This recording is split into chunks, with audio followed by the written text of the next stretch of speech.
और सूत्रों के हवाले से खबर मिल रही है, कांग्रेस में बागियों से सुलह की कोशिश की जा रही है। पायलट कैंप के लिए दरवाजे फिलहाल बंद नहीं हुए हैं। कई नेता सुलह की कवायद में जुटे हुए हैं।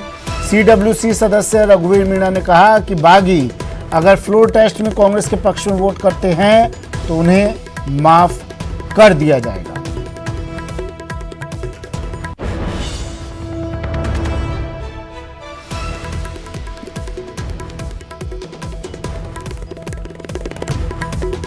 क्या कुछ विकल्प है ये भी आपको बता देते हैं। बागियों के पास, पायलट गुट के पास पहला विकल्प कांग्रेस में रहे, नेतृत्व परिवर्तन की शर्त पर पार्टी में बने रहने की संभावना संभव है।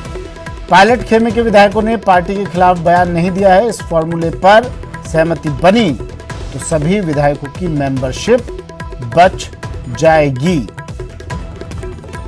पायलट आगे बढ़ चुके हैं, समझौते की गुंजाइश फिलहाल कम है। दूसरा विकल्प है बीजेपी में जाए। सचिन पायलट खुद बीजेपी में जाने से इनकार कर चुके हैं।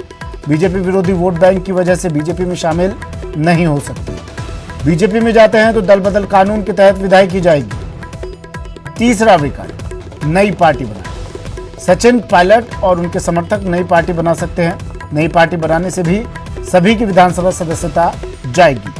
कांग्रेस और बीजेपी से अलग नई पार्टी बनाना ही विकल्प बचता है। पायलट खेमे में राजस्थान की प्रमुख जातियों और वर्गों के विधायक हैं। पायलट नई पार्टी बनाते हैं तो गुर्जर मीणा बाहुल्य सीटों पर प्रभाव डालेंगे।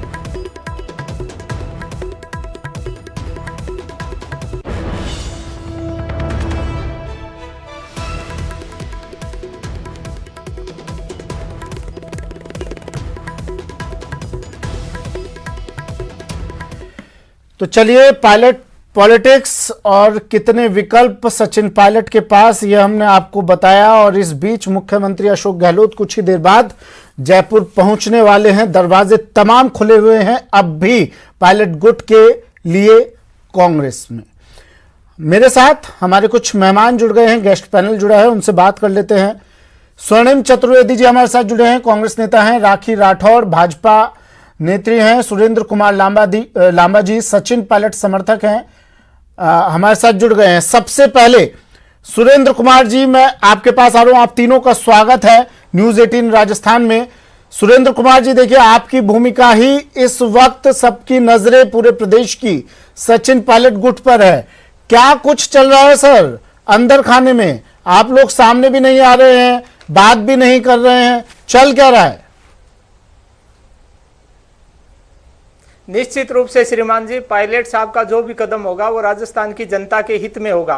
पायलट साहब ने राजस्थान में 5 साल जो पिछली सरकार का कुशासन था उसके खिलाफ संघर्ष किया है और उसी के संघर्ष का परिणाम था, लाखों कार्यकर्ताओं की मेहनत का परिणाम था कि राजस्थान में कांग्रेस पार्टी की सरकार बनी। और पायलट साहब का सबसे बड़ा उद्देश्य है कि जिस उद्देश्य से राजस्थान में सरकार बनी, जिस उद्देश्य के साथ वो पूरे राजस्थान में 5 साल तक घूमे, कार्यकर्ताओं ने संघर्ष किया, उन कार्यकर्ताओं का मान सम्मान बना रहे, उन कार्यकर्ताओं को मान सम्मान मिले।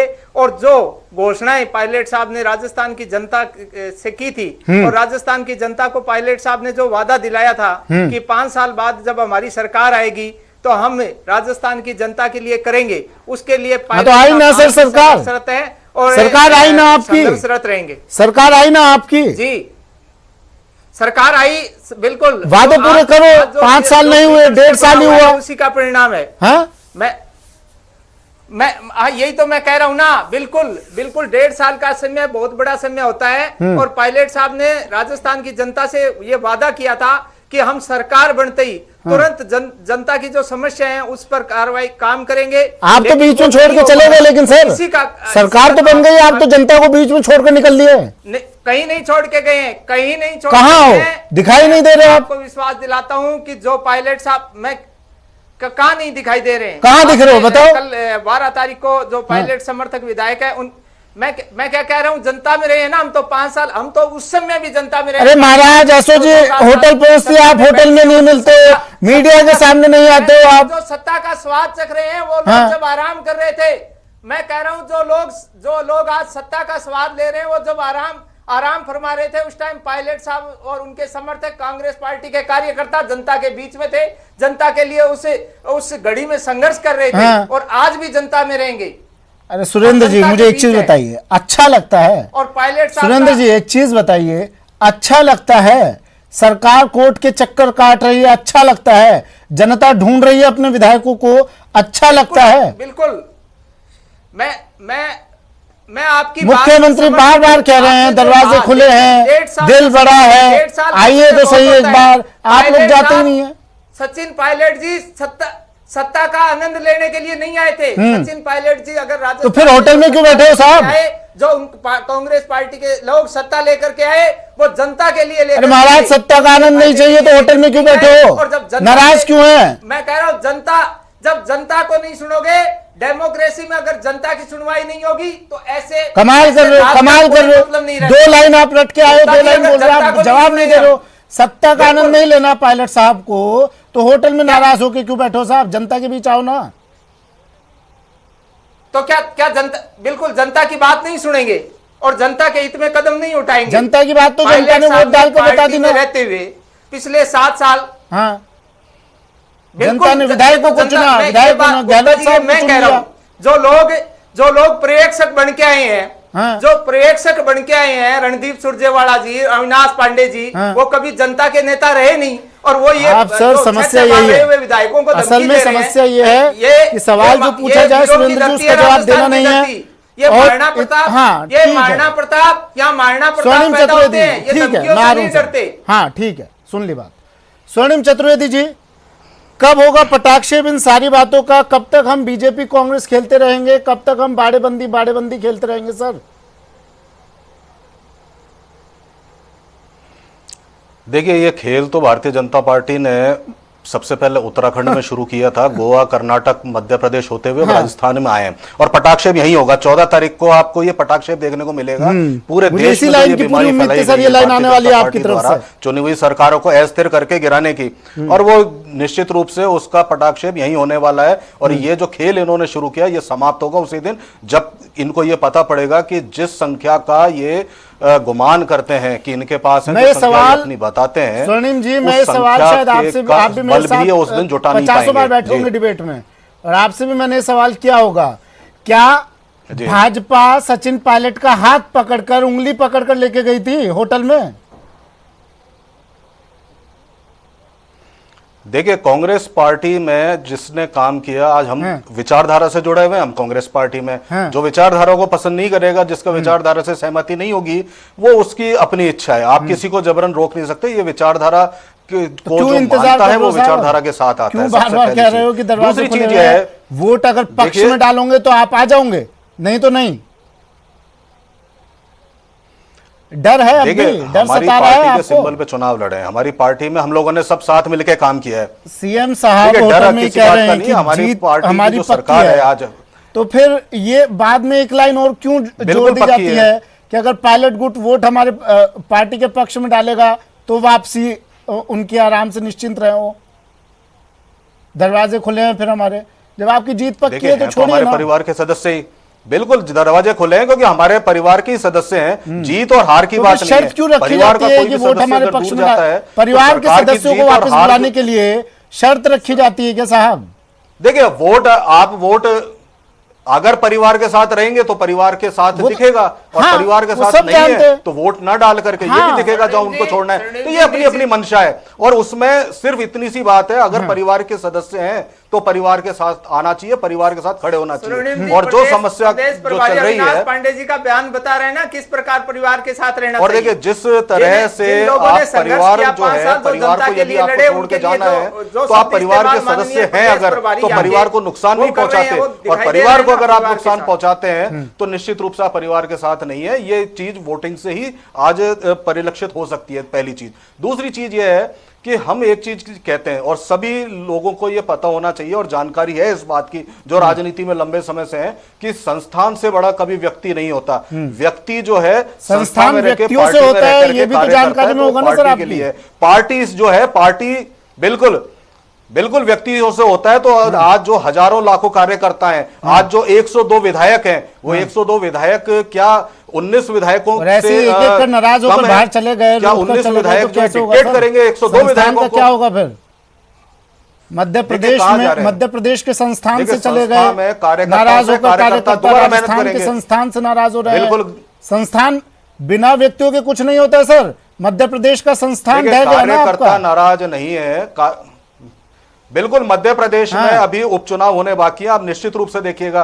उपचुनाव में देखा जाएगा, भविष्य के गर्त में गए थे, उनको दोबारा चुन के हाँ, आने देखा जाएगा दिक्कत है। सर। कोई नहीं आने वाला उस वक्त भी जब राजनीतिक हालात बदले थे वहां पर, तब भी कांग्रेस की तरफ से बयान आए थे कि कुछ नहीं होना, पार्टी हमारी स्थिर है, कहीं कोई नहीं जा रहा है, सब ठीक रहेगा।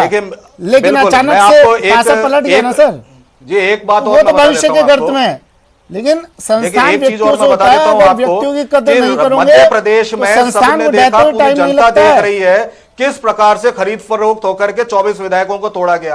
और सरकार बनाने के लिए अपनी शिवराज सिंह जी ने 12 विधायकों को, जो 12 पूर्व विधायक हैं, जो आज विधायकी भी नहीं है, आपने आधा मंत्रिमंडल तो उनको दिया जो विधायक चुन के नहीं आए अभी तक, और बागी हैं। गलती सारी बीजेपी जनता देख रही है कि गलती सारी बीजेपी की है बनाने सत्ता के लालच में, और जनता द्वारा चुनी हुई जो जनमत की सरकार है, उस जनमत का अपमान किया, उस सरकार को गिराया। जनता ने देखा है और इस अपमान को जनता भूलने वाली नहीं है। और जो भी इस तरह का कार्य करेगा, चाहे वो किसी भी पार्टी का हो, जो जनमत का अपमान करेगा उसको जनता माफ नहीं करेगी। आप रैंसम पे नहीं रख सकते किसी को।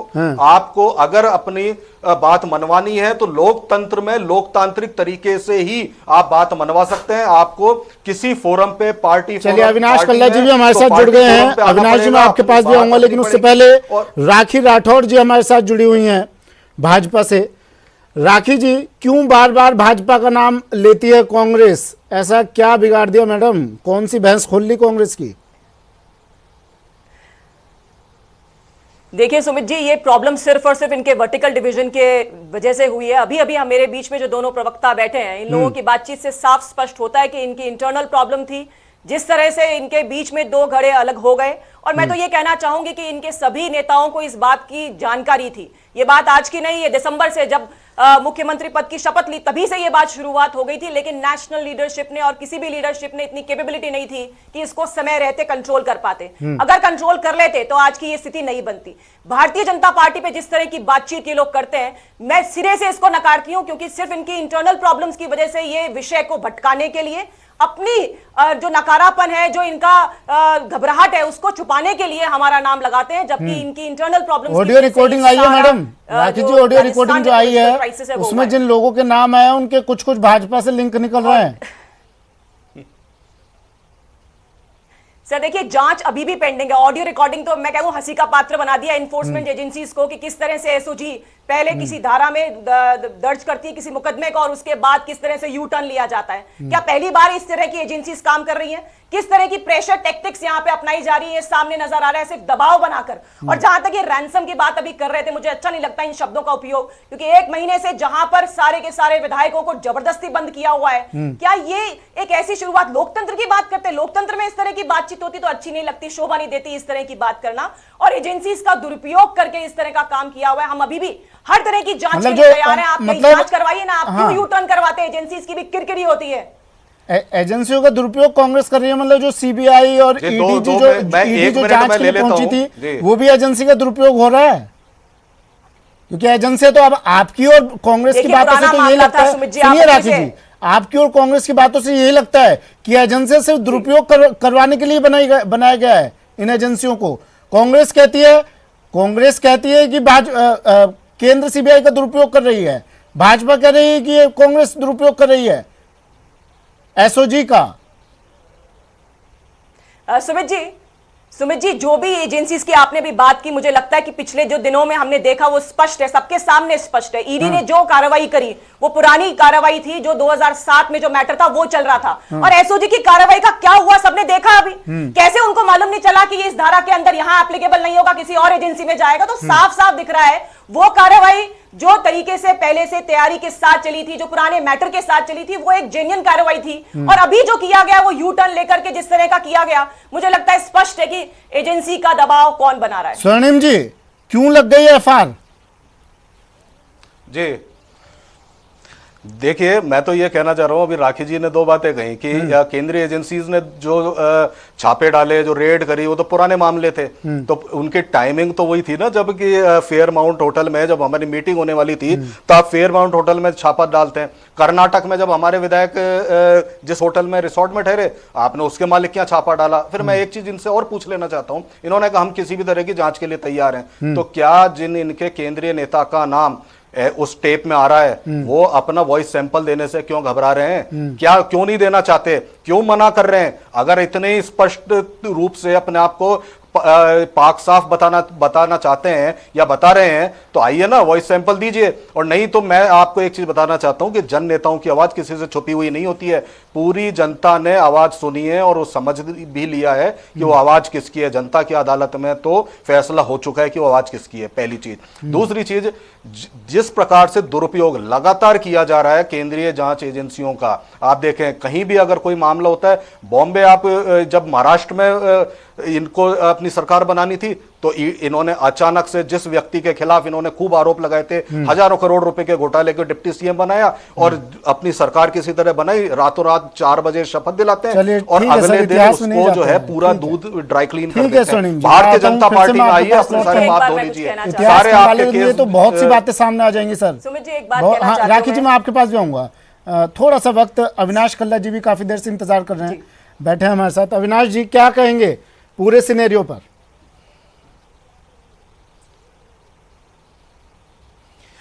सुमित जी, जिस तरह से देखा जाए पूरे सिनेरियो में ये बात क्लियर है कि कांग्रेस पूरा डिवाइडेड हाउस है और इसमें कोई दो राय नहीं, और बीजेपी इसको अपने गेन के लिए मैक्सिमम ऑप्टिमाइजेशन ले रही है।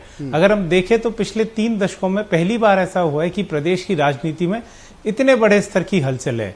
अगर आप इसको एज एन ऑब्जर्वर बाहर से देखें तो कांग्रेस की फाइट के अलावा ये भी दिखता है कि राजस्थान की पॉलिटिक्स में एक जेनरेशनल शिफ्ट की ये फाइट है, जहां कांग्रेस में एक ईगो फाइट हो रहा है अशोक गहलोत और सचिन पायलट के बीच में, वहीं भाजपा भी इससे दूर नहीं है। उनके इंटरनल हाउस में भी प्रॉब्लम्स हैं। उनका ओल्ड गार्ड वर्सेस जिनको पार्टी न्यू गार्ड बनाना चाह रही है। मैं अगर इसको देखूं तो अंक गणित कोई बहुत ज्यादा सबसे छुपी नहीं है। मार्जिन जो है वोटों के डिफरेंस की वो बहुत कम है, और इसमें अगर भाजपा अपनी तरफ से क्लियर होती तो मुझे लगता है अभी तक दृश्य कुछ और होता। तो भाजपा भी अपना इंटरनल हाउस ऑर्डर में कर रही है और इसमें जो भी कहा जाता है दरवाजे खुले हुए हैं। बिल्कुल थिन मार्जिन है। आप ये देखिए, कल रात को खबरें आई थी जो सबने दिखाई कि अब दरवाजे बंद कर देने चाहिए, और आज सुबह होते होते फिर अभी आपने प्रोग्राम की शुरुआत में कहा कि सचिन पायलट के लिए दरवाजे खुले हैं। सर, मैं फिर से कहीं न कहीं कांग्रेस आपके पास, और ब्रेक के बाद स्वागत है आपका। बात सियासी संकट पर, सियासी हलचलों पर, राजनीतिक गलियारों में जो उथल पुथल मची हुई है मरुधरा के, उन पर चर्चा हम कर रहे हैं। मुख्यमंत्री अशोक गहलोत कुछ ही देर बाद जयपुर पहुंच जाएंगे और मंथन किया जाएगा फ्लो टेस्ट को लेकर और रणनीति बनाई जाएगी क्या कुछ 14 तारीख को लेकर। स्वर्णिम चतुर्वेदी जी हमारे साथ जुड़े हुए हैं, कांग्रेस से राखी राठौर जी, भाजपा से सुरेंद्र कुमार लांबा जी सचिन पायलट समर्थक हैं, अविनाश कल्ला जी विश्लेषक हैं, हमारे साथ आप चारों बने हुए हैं। स्वर्णिम चतुर्वेदी जी, कल बैठक हुई, विधायक दल की बैठक ली मुख्यमंत्री अशोक गहलोत ने जैसलमेर में, क्योंकि आजकल सारी बैठकें जैसलमेर में ही होती हैं, तो जैसलमेर में ही हुई ये बैठक भी कल होटल में। सर, क्या कुछ इस बैठक में रहा? मतलब सीधा मुझे बताइए, सचिन पायलट गुट के लिए दरवाजे खुले हैं या नहीं? देखिए, अब ये अनुशासनात्मक या जिस भी तरह का निर्णय लेना है, ये राजस्थान के स्तर पे नहीं होगा, क्योंकि विधायक हैं और सभी विधायकों को लेकर के यदि कोई भी निर्णय लिया जाएगा तो वो केंद्रीय स्तर पर लिया जाएगा, कांग्रेस वर्किंग कमेटी लेगी और आला कमान के स्तर पे होगा। तो निर्णय अभी जो भी है यहाँ पे, किसी की कोई मांग होती है, किसी की कुछ होती है, लेकिन एक लास्ट मोमेंट तक हमारा प्रयास रहता है, जो हमारे परिवार के सदस्य हैं, जिनके साथ कंधे से कंधा मिला करके हजारों कार्यकर्ताओं ने, सबने मिलकर, हम सब लोगों ने, जो आज विधायक कांग्रेस में है और जो बागी हैं, सबने मिलकर साथ में काम किया है। तो साथ में काम किया है तो आगे तक साथ बना रहे और सब साथ रहे, परिवार एकजुट रहे, तो यही एक ऐसी कुछ खबर नहीं है आपके पास जो है कि प्रयास अविनाश होता है। पांडे जी ने कहा है कि आला कमान के सामने अब बागियों की वकालत नहीं करेंगे वो, क्या ऐसी कोई खबर है आपके पास? देखिए, ऐसी कोई बात नहीं है ये कि कोई वकालत या उसकी बात नहीं होती, क्योंकि अब जो है वकालत की बात नहीं, अब तो निर्णय, क्योंकि जो बातचीत होनी है, जो विधायक हैं जो बागी होकर के गए खुद अपनी बात अपना पक्ष रखेंगे, उसमें कोई दूसरा क्या कहेगा। लेकिन सबसे बड़ी बात यह है कि एक आपका आचरण है, आपकी इच्छा है, ये तो बागी ही बता पाएंगे जो गए अभी 19 विधायक जो हैं हमारे।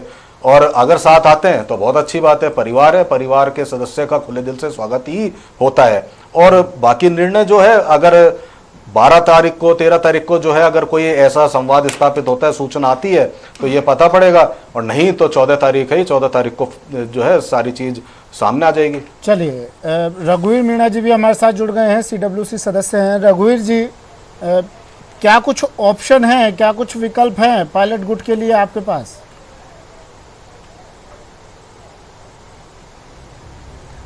देखो, ऑप्शन और विकल्प के लिए तो हाईकमान शुरू से ही कह रहा है कि, और अशोक गहलोत जी ने भी शुरू से ही कहा है कि अगर हाईकमान के सामने माफ़ी मांग लेते हैं, अपनी गलती रियलाइज़ कर देते हैं, तो बड़ा दिल रख के उनके लिए स्थान सुरक्षित रखा जा सकता है।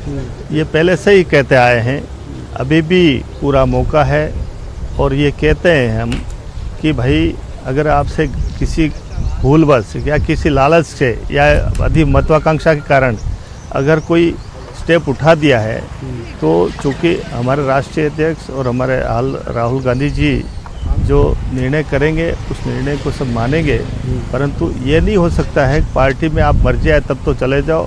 पार्टी के प्रदेश अध्यक्ष खुद ही अगर ये कह दे कि हमारी सरकार अल्पमत में है, तो इससे बड़ा दुर्भाग्य की बात हो नहीं सकती। हमारा छोटा से छोटा कार्यकर्ता ये महसूस करता है कि समय से पहले और योग्यता से ज़्यादा किसी व्यक्ति को कुछ मिल जाता है तो वो निश्चित तौर पे अवाक रह जाता है। उसी क्रम में ये काम हुआ है। और आज जो स्थिति बनी है, हम कोविड के खिलाफ लड़ने के लिए कोशिश कर रहे हैं, और इधर सरकार अस्थिर, भारतीय जनता पार्टी के साथ मिलके सरकार अस्थिर करने का, सरकार गिराने का जो षड्यंत्र रचा जाता है, ये निश्चित तौर पे दुर्भाग्यपूर्ण बात है। सर, मतलब सचिन पायलट डिप्टी सीएम पद के लायक नहीं है, वो पीसीसी चीफ पद के लायक नहीं है। वो इतने कम समय में इतना मिल जाना अति महत्वाकांक्षी हो गया है। अगर आपने कहा समय से पहले योग्यता से ज्यादा मिला अब जब है, वो योग्य ही नहीं है तो फिर दरवाजे खुले रखने का मतलब भी क्या है सर उनके लिए? उसको हजम अयोग्य लोगों के लिए कांग्रेस दरवाजे खुले रखती है अपने? नहीं, देखो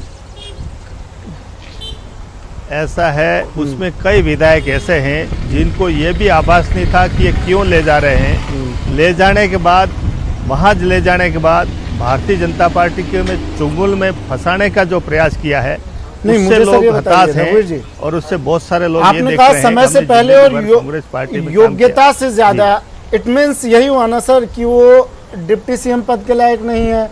उन्हें जो मंत्रालय दिए गए थे सचिन पायलट को, शायद 4 या 5 मंत्रालय उनके पास थे, वो काम ठीक से नहीं कर पा रहे। तो ये बात तो खैर सीएम साहब भी कह चुके हैं। हिंदुस्तान में कोई आपको ऐसा, तो फिर ऐसे व्यक्ति के लिए फिर से क्यों कोशिश की जा रही है, क्यों कहा जा रहा है कि आपके लिए दरवाजे खुले हैं? ऐसे व्यक्ति को तो तुरंत बाहर का रास्ता दिखाना चाहिए। उप मुख्यमंत्री की बात तो अलग है। प्रदेश कांग्रेस कमेटी का अध्यक्ष पार्टी का मुखिया होता है। अगर वो ये कह देता है कि हमारे सरकार अल्पमत में है, तो फिर इससे बुरी बात क्या हो सकती है ना? तो अच्छा, ये बात मेरा कहने का मतलब ये है, अयोग्य सिद्ध किया जा रहा है, हजम नहीं हो सके, ऐसा यही समझा जाए ना रघुवीर जी? ये बात कहने के बाद उन्हें अयोग्य माना जा रहा है। मैंने एक छोटा पहले वो योग्य थे, लेकिन उन्होंने कहा कि सरकार अल्पमत में है तो वो अयोग्य हो गए, ऐसा? तो किसने कहा? वो काम कर रहे थे, सब एप्रिशिएट कर रहे थे, सुमित गुप्ता जी, परंतु जब ये अजीर्ण हो गया, या उप मुख्यमंत्री का पद, पीसी चीफ अजीर्ण हो गया, उसकी वजह से कहना पड़ रहा है। बोलिए सर। आज हमारे सुमित जितने गुप्ता जी, एमएलए ने अपनी मीटिंग में दर्द महसूस किया कि 1 महीने तक। हाँ बोलिए सर, बोलिए। हाँ बताइए। सुमित गुप्ता जी, हाँ। सुमित गुप्ता जी, हमारे रघुवीर मीणा जी मीटिंग में CWC अगर के विधायक सदस्य ये हैं, कहते हैं, वो AICC को रिप्रेजेंट करते हैं। आप मीणा साहब, आप AICC को रिप्रेजेंट करते हैं। मुझे इस बात की उम्मीद थी कि शायद आप निष्पक्ष बात रखेंगे। माननीय मुख्यमंत्री महोदय खुद इस बात को स्वीकार कर रहे हैं कि मेरी पिछले 1.5 साल से सचिन पायलट साहब से कोई बात नहीं हुई है, और जिसे जो PCC चीफ है, आज तक के इतिहास के सबसे लंबे कार्यकाल में रहे, और जो देश में कहीं भी चुनाव होते हैं, जब स्टार प्रचारक उनको बढ़ा के भेजा जाता है, लाखों की भीड़ सचिन पायलट जी को देखने और सुनने के लिए इकट्ठी होती है, ऐसे नेता को आप नकारा निकम्मा कहते हैं। ऐसे नेता के बारे में आप कहते हैं कि वो उनमें कैलिबर नहीं है, उनकी योग्यताएं नहीं है, वो बिना योग्यता के बन गए। तो मुझे नहीं लगता कि इस प्रकार के जो बयान आ रहे हैं नेताओं को, वो कांग्रेस पार्टी के हित में आ रहे हैं या भारतीय जनता पार्टी के हित में आ रहे हैं। क्योंकि राज्यसभा का राजस्थान में जब चुनाव था, तो जो विधायक है उन्होंने खुलेआम इस बात का विरोध किया था, तो नेतृत्व का विरोध किया था। कांग्रेस पार्टी का विरोध न तो आज कांग्रेस पार्टी के विधायक कर रहे हैं, न कांग्रेस के कार्यकर्ता कर रहे हैं, न सचिन पायलट कर रहे हैं, न सचिन पायलट के समर्थक कर रहे हैं। और जब डेमोक्रेसी में जब विरोध किसने किया कार्यकर्ता और नेता और विधायक बात नहीं रखेंगे, और फिर हम ये कहें कि योग्यता नहीं है, तो मुझे नहीं लगता कि माननीय मुख्यमंत्री महोदय खुद इस बात को कह रहे हैं। ठीक है रघुवीर मीणा जी, जवाब दे दीजिए। तो जिन लोगों ने संघर्ष किया 5 साल, ये बातें की जाती हैं रघुवीर मीणा जी, फिर कहा जाता है दरवाजे खुले हैं, बीच बीच में इस तरह के बयान आ जाते हैं। उम्मीद करता हूँ कि आप ठीक है सुरेंद्र जी, बात आ गई आपकी। रघुवीर जी का जवाब तो ले लें सर। अविनाश पांडे और रणदीप सुरजेवाला सर जवाब ले लूं रघुवीर जी का। लेकिन रघुवीर मीणा जी, आपसे आवाज नहीं सुन पा रहे हैं आप शायद मेरी। आपने सवाल दाग दिए इतने, तो जवाब तो ले लें या नहीं? जी देखो मौका दीजिए। देखो, घुमा फिरा के बात करने की आदत मेरे को नहीं है। हाँ। सत्य बात हमेशा कहनी चाहिए। मेरा कहने का तात्पर्य ये नहीं है कि आप योग्य नहीं है, परंतु मैं ये कह रहा हूँ कि अशोक गहलोत की जितनी राजनीतिक में उम्र हुई है, राजनीतिक में जितना कार्यकाल रहा है, उतनी तो पूरी उम्र है सचिन पायलट की। राजनीतिक में अशोक गहलोत जी का जितना कार्यकाल रहा है, उतनी सचिन पायलट की उम्र है। उनको उनसे कुछ सीखना चाहिए। राहुल गांधी ने अगर मौका दिया था तो इसलिए दिया था कि वो सेकंड लाइन तैयार करें। आने वाले समय में ये हमारा स्टेप है, ये हमारा एसेट बने पार्टी के लिए। इसलिए नहीं बना था जाते ही आप सीधे मुख्यमंत्री बनने के सपने देखें। आप मुख्यमंत्री बनने के लिए इंतजार करते। राजस्थान की जनता राहुल गांधी के अच्छा, राहुल गांधी जी ने जो मौका दिया उस पर खरे उतरे हैं पायलट साहब। रघुवीर मीणा जी, राहुल गांधी जी ने जो मौका दिया सचिन पायलट जी को, उस पे वो खरे उतरे हैं। उसको नकार नहीं रहे हैं। अरे भाई साहब मेरी बात सुनो। अरे हम इस बात को नकार नहीं रहे हैं। आप इस बात को, अरे 2 विंडो में दोनों को दिखा सके तो ऐसा है। आप मेरी बात सुनिए, हम इस बात को नकार नहीं रहे हैं। हम इस बात को नकार नहीं रहे हैं। कार्यकर्ता है, आप राजस्थान से बिलोंग करते हैं। ठीक है, हाँ रघुवीर मीणा जी को जवाब देने दीजिए सर। इसलिए मुझे ठीक है सुरेंद्र जी। अब आप तो इस तरह से बात करें। सुरेंद्र जी रुकिए ना, सुरेंद्र जी रुकिए ना।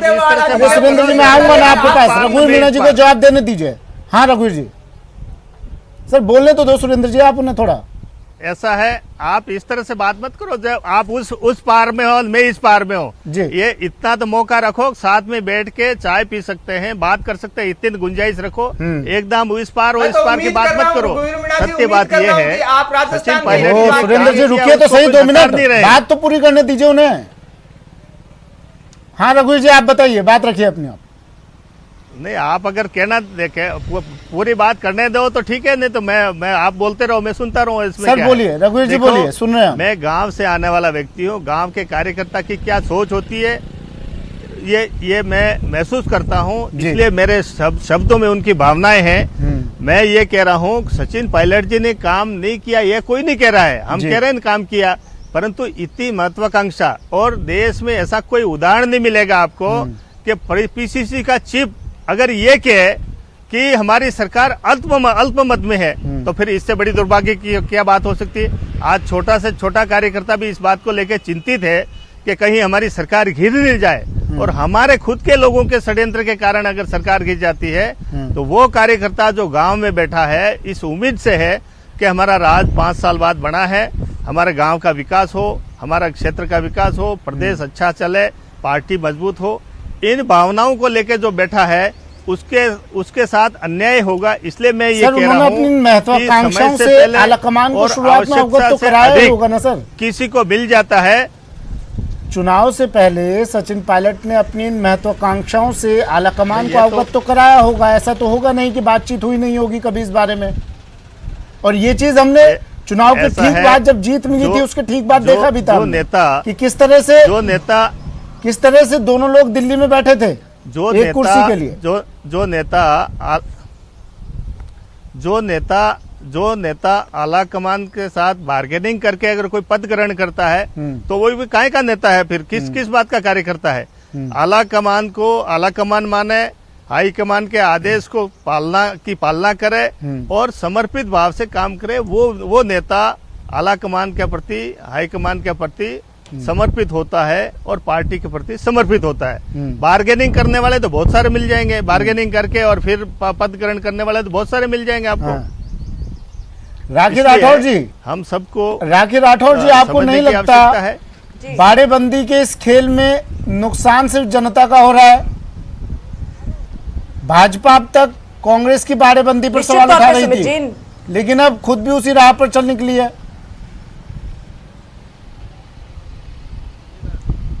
देखिए सुमित जी, जिस तरह से 1 महीने से अंदर हैं सारे कांग्रेस पार्टी के एमएलएज और उनके समर्थित एमएलएज, साथ ही जिस तरह की प्रेशर और दबाव की राजनीति पिछले दिनों हमारे राजस्थान में देखी गई, चाहे मैं एग्जांपल्स दूं बीटीपी विधायकों का, और या मैं बताऊं आपको उन 19 विधायकों का जो कि राजस्थान से बाहर है। इस तरह की दबाव की राजनीति में निश्चित तौर पे ये अंदेशा रहता है कि हमारे जो विधायक बाहर हैं उन पर भी किसी ना किसी तरह का दबाव जरूर हो सकता है, चाहे वो एजेंसीज के माध्यम से हो या किसी भी तरह का कोई प्रेशर उन पर लगाया जा सकता है। और इसीलिए हम लोगों ने सब मिलकर बैठ के और राजनीति जो यहाँ पर अभी राजस्थान के अंदर जिस तरह का सीन है इसमें बैठ करके चर्चा करना, क्योंकि उस बाड़ेबंदी जो 1 महीने से यहाँ से वहां शिफ्ट कर रहे हैं उसमें और हमारे साथ बैठने में फर्क है। हम लोग तय करेंगे बैठ करके मिलकर कि क्या आगे क्या करना चाहिए, क्या रिजल्ट रहते हैं। अभी न्यायालय के अंदर सारा मैटर पेंडिंग है, उसका जब रिजल्ट आएगा, जब डिसीजन आएगा, उसके बाद क्या करना है ये डिसीजन हम लोगों को बैठ करके करना है। तो उस तरह की कार्रवाई है, इसको बाड़ेबंदी से जोड़ना मुझे लगता है कि ठीक नहीं है। हाँ ठीक है, बाड़ेबंदी कांग्रेस की एक बात और मैं कहना चाहूंगी, जैसे ऑडियो टेप्स की बात।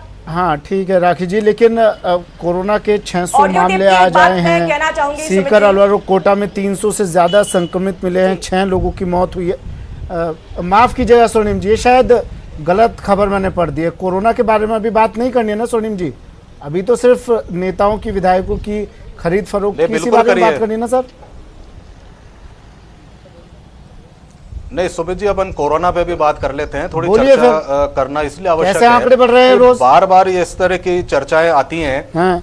बिल्कुल बिल्कुल, मैं आपको ये बताता हूँ। देखिए आपको ये 2 चीज देखनी पड़ेंगी। पूरे देश में लॉकडाउन था, लॉकडाउन के बाद अनलॉक हुआ और अभी अनलॉक 2 चालू है। जितने रेस्ट्रिक्शंस थे सारे समाप्त किए जा रहे हैं, केवल अब सिनेमा हॉल खुलना बाकी रह गया है। तो सिनेमा हॉल ही खुलना बाकी है, केंद्र सरकार की गाइडलाइन के अनुसार बाकी रहा है। तो इस तरह से पूरे देश में जो ये आंकड़े बढ़ रहे हैं वो भयावह तो है ही, और पूरे देश में जब बढ़ रहे हैं तो राजस्थान भी है। लेकिन सबसे बड़ी बात यह है, एक सुकून की बात है जो मैं आपको सुमित जी बताना चाहता हूं, आपके चैनल के माध्यम से सारी जनता को बताना चाहता हूं, क्योंकि किसी प्रकार का भ्रम किसी को नहीं पालना चाहिए। ये राजस्थानी प्रदेश है जिसमें आज तक आप देखेंगे कोई ऐसा मामला सामने नहीं आया होगा कि चिकित्सा के अभाव में, चिकित्सा सुविधा के अभाव में, दवाई के अभाव में या डॉक्टर के अभाव में किसी मरीज की मौत हुई हो या समय मुझे अविनाश कल्ला जी से उनका फाइनल कमेंट लेना है। राखी जी, उससे पहले एक लाइन में बताइएगा, सचिन पायलट के लिए दरवाजे खुले हैं आपकी पार्टी में, आपके घर में? अगर सचिन पायलट दस्तक देते हैं तो दरवाजे खोल देंगे आप लोग? ना तो उन्होंने, देखिए सुमित जी, ये सिर्फ और सिर्फ एक काल्पनिक सवाल है। उन्होंने भी बार बार स्टेटमेंट दिया है कि भारतीय जनता पार्टी में वो आना नहीं चाहते हैं। जब आना ही नहीं चाहते हैं तो चलिए, बड़ी खबर आ रही है इस वक्त की, रोक रहा हूं मैं आपको राखी जी। राहुल गांधी से मिलेगा पायलट गुट, बड़ी खबर इस वक्त की। मुलाकात के लिए राहुल गांधी से वक्त मांगा गया है। पायलट गुट अब मुलाकात करेगा राहुल गांधी से। वक्त मांग लिया गया है, वक्त मिल गया है, और कौन सा वो वक्त होगा, वो शुभ घड़ी कौन सी होगी, वो मुहूर्त कौन सा होगा, वो भी न्यूज 18 आपको बताएगा। लेकिन इस वक्त की बड़ी खबर, पायलट गुट मुलाकात करेगा राहुल गांधी से। रघुवीर मीणा जी हमारे साथ जुड़े हैं। रघुवीर मीणा जी, देर आए दुरुस्त आए। जी नहीं, ऐसा है, हाईकमान ने हमेशा दरवाजे खुले रखे थे। शुरू से ही कहा कि कोई बात हो तो बैठ के करे, और हम भी शुरू से यही कहते हैं सचिन पायलट जी को अगर कुछ करना था तो हरियाणा सरकार के शेल्टर मांगने के बजाय वो एआईसीसी के दरवाजे खटखटाते, भारतीय जनता पार्टी का सहारा लेने के बजाय वो एआईसीसी के बाउंड्री के अंदर जाके धरना देते, प्रदर्शन करते, अपनी बात कहते। परंतु इन्होंने जो रास्ता अख्तियार किया वो रास्ता ठीक नहीं था। हाईकमान ने कभी ये नहीं कहा, या प्रदेश कांग्रेस कमेटी क्या किसी पदाधिकारी ने या किसी कांग्रेस के लोगों ने ये नहीं कहा कि तो इनको पार्टी से बाहर कर दो या ऐसा कर दो, परंतु ये जो रास्ता अख्तियार किया वो गलत तरीका था। लोकतंत्र में सबको बोलने का अधिकार है, राजनीतिक में मतभेद हो सकते हैं पर मनभेद नहीं होने चाहिए। इन्होंने जो मनभेद जाहिर किए ये पार्टी के लिए नुकसानदायक थे, आम कार्यकर्ता के लिए दुखदायी थे। इसलिए आम कार्यकर्ता आज मन में चिंता लेके घूम रहा है, गांव में बैठा है वो भी कार्यकर्ता चिंता लेके घूम रहा है, और वो ये कह रहा है कि पार्टी का क्या हो रहा, सरकार का क्या हो रहा, इतना चिंता में है। और आज जिस तरह से एक महीना हमारा खराब कर दिया प्रदेश का, आज कोविड-19 से लड़ना हमें सरकार के लिए चुनौती है, आर्थिक स्थिति से निपटने के लिए चुनौती है, रोजगार की चुनौती है। रघुवीर मीणा जी फिर से लौट रहा हूँ मैं आपके पास। रंजीता मेरी सहयोगी हमारे साथ दिल्ली से फोन लाइन पर जुड़ गई हैं। रंजीता, 14 अगस्त से पहले मुलाकात संभव है ये? देखिए सुमित, जो सूत्रों के हवाले से खबर निकल कर आ गई है उससे ये साफ है कि मुलाकात का समय मांगा है। सचिन पायलट और उनके समर्थित जो विधायक है उन्होंने राहुल गांधी से मिलने का, ये खबर कंफर्म हुई है। ये आरजी ऑफिस के सूत्रों के हवाले से ये खबर हमारे पास आई है कि समय मांगा है उन्होंने, लेकिन जो स्टेटस है कि क्या राहुल गांधी मिलेंगे या नहीं मिलेंगे, इस पर अभी संशय बरकरार है। राहुल गांधी मुलाकात का अभी उन्होंने समय नहीं दिया है, कंफर्म नहीं किया है। लेकिन ये जो विधायक है ये लगातार जो संगठन महासचिव है केसी वेणुगोपाल और इसके अलावा अहमद पटेल, इनके संपर्क में है। और ये भी एक हिंट किया गया है कि 14 से पहले यानी विधानसभा सत्र से पहले इन विधायकों से मुलाकात राहुल गांधी की हो सकती है, क्योंकि कई ऐसे विधायक हैं सुमित, उनको अब अपना चलिए चलिए सीएम पहुंच चुके हैं।